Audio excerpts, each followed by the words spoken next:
એસએસપીએ high school નિરોણા, પ્રાથમિક કુમાર શાળા, પ્રાથમિક કન્યા શાળા તેમજ નિરોણા પોલીસ સ્ટેશનના સંયુક્ત ઉપક્રમે સ્ટુડન્ટ્સ પોલીસ કેડેટ્સ બિનનિવાસી ત્રિદિવસીય શિબિરના દ્વિતીય દિવસે ગાંધી જયંતિ નિમિત્તે ગાંધીજીની પ્રિય પ્રાર્થનાથી શિબિરની શરૂઆત કરવામાં આવેલ હતી.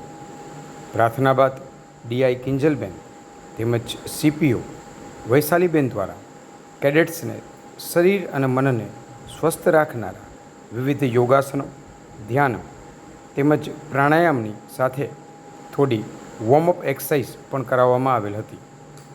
ત્યારબાદના સેશનમાં ગાંધી જયંતિ નિમિત્તે ગાંધીજીના જીવન પર ચર્ચા સભા યોજવામાં આવેલ હતી. નિરોણા પોલીસ સ્ટેશનના પોલીસ કોન્સ્ટેબલ અજયભાઈ પ્રજાપતિ દ્વારા ટ્રાફિક અવેરનેસ બાબતે વિસ્તૃત માર્ગદર્શન આપવામાં આવેલ હતું. ત્યારબાદ કેડેટ્સને નિરોણા પોલીસ સ્ટેશનની રૂબરૂ મુલાકાતે લઈ જવામાં આવેલ હતા.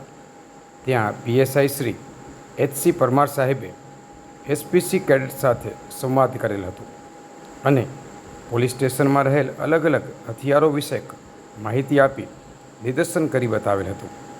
પોલીસ સ્ટેશનની મુલાકાત બાદ ફરી હાઈસ્કૂલમાં આવી મનોરંજક ફિલ્મ શો નિહાળ્યો હતો અને પછી રમતના મેદાનમાં અવનવી રમતો રમી મોજ કરેલ હતી. દ્વિતીય દિવસીય શિબિરનું સમાપન શાળાના મેદાનમાં અલ્પાહાર સાથે કરવામાં આવેલ હતું એવું સીપીઓ અલ્પેશભાઈ જાનીની યાદીમાં જણાવાયું છે.